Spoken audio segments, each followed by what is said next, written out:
Le PSG attend un dédommagement de la part de Kylian Mbappé quand il va partir du côté du Real Madrid. On voit tout ça dans cette vidéo. Salut à tous les gars, c'est Azial. Aujourd'hui on se retrouve pour une nouvelle vidéo où on va parler de l'actu du Paris Saint-Germain et notamment autour de d'Mbappé, de son futur potentiel transfert du côté du Real Madrid. On le rappelle, Mbappé va normalement, sauf énième retournement de situation qui cette fois-ci serait quand même assez choquant, il devrait quitter le Paris Saint-Germain à la fin de la saison, à la fin de son contrat gratuitement et rejoindre le Real Madrid, et le PSG de leur côté attendrait un petit dédommagement en plus des primes. On va voir tout ça, on va aussi voir d'autres actus autour du PSG, notamment liés à l'avenir de Luis Campos et de Luis Enrique, parce qu'on va le voir, il y a des petites informations là-dessus, bien évidemment je donnerai mon avis et vous allez le voir que je vais avoir un avis assez on va dire juste je pense, bref vous allez comprendre. Avant que la vidéo commence, n'hésitez pas à la liker, à commenter, à partager et à vous abonner, ça fait toujours plaisir, ça aide pour le développement de la chaîne. Et puis on va pouvoir y aller dès maintenant. Commençons par le sujet Mbappé. Donc au PSG on s'attendrait à un dédommagement de la part de Kylian Mbappé pour son départ, en plus de la prime de fidélité de 80 millions. Le PSG s'attend également à recevoir une partie de sa future prime à la signature. Je vais rajouter quand même un peu de contexte parce que on entend souvent, enfin, en tout cas, on l'entendait pendant un moment quand Mbappé, il y avait toutes les informations, oui, la décision, etc. Il va quitter le PSG, tout ça, tout ça. On entendait souvent, oui, mais il peut partir libre, c'est pas grave parce qu'il a laissé 80 millions de primes. Alors déjà, pour le moment, ces primes, factuellement, il les a pas encore laissées. Il les laissera que s'il quitte le PSG normalement. Si jamais, par exemple, il prolonge à la fin de la saison, et ben ces primes, il les récupérera. Mais moi je tiens à vous le rappeler que les 80 millions de primes de fidélité, il ne les laisse pas au PSG parce qu'il part gratuitement à la fin de la saison. Il les a laissés au PSG parce que c'est ce qu'il fallait qu'il fasse pour réintégrer le groupe lorsqu'il était au loft l'été dernier. Donc faut pas tout mélanger. Les 80 millions de primes, ça n'a rien à voir avec son départ. C'est juste que l'été dernier, je tiens à vous le rappeler, quand Mbappé était au loft et que le club lui a dit c'est soit tu prolonges, soit on te vend, Mbappé ne voulait pas partir, bizarrement, hein. Mbappé il voulait pas partir, tiens, comme c'est bizarre, hein. C'est pareil pour tous ceux là, je m'en rappelle, hein. Lorsqu'on faisait les vidéos Mbappé au Real Madrid et j'expliquais que Mbappé s'était bien foutu de nous, tous ceux qui m'expliquaient que oui mais c'est parce que aussi le PSG ne vendra jamais Mbappé, etc. Le PSG, ok, en 2021 ils ont reçu une offre du Real Madrid, ils l'ont pas vendu, sur ça je suis d'accord avec vous. C'est pour ça qu'en 2022 quand Mbappé part libre, je lui en voulais limite pas. Je lui en voulais en tout cas beaucoup moins qu'à l'heure actuelle. Mais l'été dernier, expliquez-moi comment vous pouvez défendre Mbappé alors que l'été dernier le PSG voulait le vendre et c'est lui, et je vous invite pardon, à remonter à ses déclarations de l'été dernier, aux informations de l'été dernier, etc. C'est lui qui ne voulait pas quitter le club, qui ne voulait pas quitter le PSG l'été dernier. Je m'en rappelle même parce que cette déclaration m'avait marqué. L'été dernier, il avait déclaré: j'honorerai ma dernière année de contrat. Il l'avait dit mot pour mot, j'honorerai ma dernière année de contrat. Il ne voulait pas quitter le PSG l'été dernier. Et pourquoi à votre avis? Parce que moi je suis persuadé que déjà dès l'été dernier, il y avait déjà des magouilles avec le Real. Il y avait déjà des magouilles avec le Real dès l'été dernier et je pense qu'il y a eu des discussions entre Mbappé et le Real Madrid depuis l'été dernier et qu'ils avaient déjà prévu de s'arranger pour qu'il arrive librement cet été en 2024. Alors bon, factuellement, hein, sur le papier, c'est illégal, mais comme c'est le Real Madrid, ça va, on va rien dire, hein. Le Real Madrid est en train de faire la même chose avec Alphonso Davies, mais bon, c'est pas grave, comme c'est le Real Madrid, on va rien dire. Oui, là j'ai mon côté un peu aigri, mais c'est une réalité. Normalement, c'est illégal de contacter un joueur qui appartient à un club si ce joueur est en contrat et que le joueur, entre guillemets, n'est pas à 6 mois de la fin de son contrat. Et le Real Madrid, j'ai l'impression que en ce moment, ces derniers temps, ils font que ça. Ils le font avec Alexander Arnold, ils sont en train de le faire avec Alphonso Davies. Ils entament des discussions avec les joueurs, pas pour effectuer éventuellement un futur transfert. Ils contactent les joueurs pour leur dire de ne pas prolonger et de les récupérer libres les années d'après. Factuellement, c'est illégal. Je sais pas comment va gérer la FIFA par rapport à ça.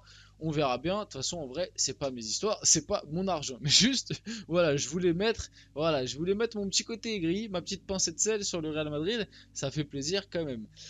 Donc voilà. Donc les 80 millions de primes de fidélité, c'était pour ça. Maintenant que le PSG attende un dédommagement, ça me fait bien rire. Pour moi, ça n'arrivera pas. Je vois pas pourquoi Kylian Mbappé, quand il va partir, il se dit tiens, je viens de quitter le PSG, je leur dois plus rien, je suis plus en contrat avec eux. Si je leur faisais un petit virement de ma prime de signature. Voilà, pour moi, le PSG espère, attend un dédommagement de la part d'Mbappé pour son départ. Je ne suis vraiment pas sûr que cela arrive. On verra ça. L'avenir de Luis Campos au PSG s'écrit en pointillé. Depuis plusieurs semaines, l'idée de son départ fait son chemin. Le directeur sportif du PSG pourrait ne pas résister au départ de Kylian Mbappé. Et pareil, cette information me fait bien rire pour ceux qui nous expliquaient les années précédentes. Oui, mais non, vous mentez, Mbappé, c'est pas lui qui a choisi Campos. Oui, mais vous avez vu l'effectif pourri du PSG ces dernières saisons.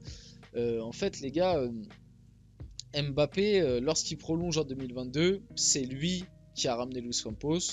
On s'en rend encore plus compte maintenant qu'il va sûrement partir et que Luis Campos, bah, bizarrement, il va être mis à la porte. Enfin, c'est pas encore sûr, mais voilà, ça en prend le chemin. En tout cas, s'il y a départ d'Mbappé en fin de saison, il y aura en même temps le départ de Luis Campos, je pense. Et tous ceux qui se plaignaient de l'effectif du PSG sur les 2 dernières saisons, bah l'effectif du PSG des 2 dernières saisons a été construit par Luis Campos qui a été ramené par Mbappé. Donc indirectement, voilà, l'un des responsables de tout ça est quand même Kylian Mbappé. Maintenant, j'ai donné mon avis très récemment sur Luis Campos dans une vidéo.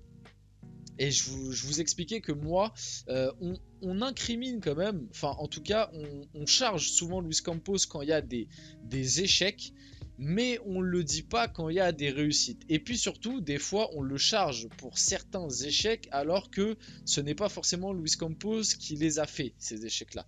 Et le meilleur exemple que je vous avais cité la dernière fois, c'était Carlos Soler. Carlos Soler, à chaque fois, on le cite comme un échec de Luis Campos. Alors oui, Carlos Soler c'est un échec, mais pour ceux qui ne savent pas, Carlos Soler à aucun moment a été recruté, en tout cas la piste n'a jamais été activée par Luis Campos ou la cellule de Luis Campos.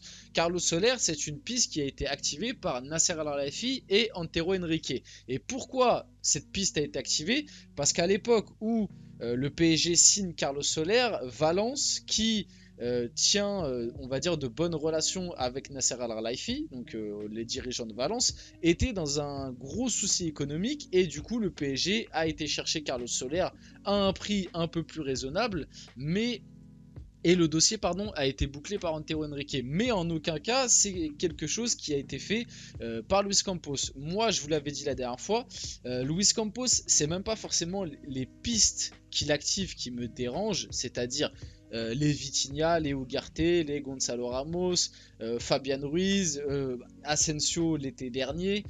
Bref, vous voyez ce style de piste-là. C'est pas tant ça. C'est pas tant les joueurs ciblés qui me dérangent en tant que tel, même si j'aimerais un peu plus de top players dans le lot, mais c'est surtout en fait le prix où on les prend, c'est-à-dire que les recrues de Luis Campos, ça reste des recrues avec une promesse d'avenir et des recrues sympathiques sur le papier, mais on les paye avec des prix de top players. Un Ugarte qu'on paye 60 millions, je trouve ça cher. Un Gonzalo Ramos qu'on paye 80 millions, je trouve ça cher. Un Vitinha qu'on paye quasiment 50 millions il y a 2 ans, je trouve ça cher. Et en fait, tu peux faire ça pour un petit peu tous les joueurs qu'a ramené Luis Campos. Et moi, c'est surtout le prix qui me dérange, pas tant les idées qu'on cible. Après, on verra le mercato estival de cette année si Luis Campos venait à rester. Mais voilà un petit peu mon avis là-dessus. On enchaîne. Luis Fernandez, après la victoire du PSG face à Rennes. D'ailleurs, je vous invite à aller voir si ça vous intéresse le débrief qui est dispo sur la chaîne. Tu vas jouer contre ton ancienne équipe, tu as une maison ici à Paris et une à Barcelone. Et Luis Enrique a eu une magnifique réponse. Non, ma maison maintenant, c'est Paris. Luis Enrique, franchement, en termes de communication, c'est très très très solide. Entre la gestion du cas Mbappé dans les médias et globalement l'appréhension du futur match face au Barça, notamment, on avait essayé de le piéger en lui posant les fameuses questions sur la remontada, parce que Luis Enrique était l'entraîneur de la remontada face au PSG. Je trouve qu'il a répondu d'une manière absolument fantastique et il continue dans, on va dire, dans cette vibe là. Et ouais, franchement, Luis Enrique, continue comme ça. Luis Enrique, tu vas rentrer dans le cœur des Parisiens. T'as déjà fait ta petite place là, mais je pense que t'as de bonnes chances de rentrer vraiment énormément dans le cœur des Parisiens. Vite fait pour finir la vidéo. Officiel, Lucas Beraldo écope de 2 matchs de suspension, enfin 2 matchs fermes de suspension après son carton rouge face à Marseille lors du classique. Donc c'est sévère, mais quand tu prends un rouge direct, ça reste la norme de prendre 2 matchs fermes. Donc c'est malheureux et c'est pour ça que le rouge direct me dérangeait énormément. Et pour finir, le PSG est l'équipe qui a inscrit le plus de buts en dehors de la surface parmi les 5 grands championnats européens avec 14 buts. Les Parisiens sont devant Manchester City qui sont à 10 et le RB Leipzig qui sont à 9. On voit aussi là-dessus que Luis Enrique a apporté un truc parce que le PSG avant était l'une des équipes qui marquait le moins de buts en dehors de la surface. On va finir la vidéo là-dessus, j'espère que la vidéo vous a plu, si c'est le cas n'hésitez pas à la liker, à commenter, à partager et à vous abonner les gars, c'était Asial et on se retrouve très rapidement pour une prochaine vidéo.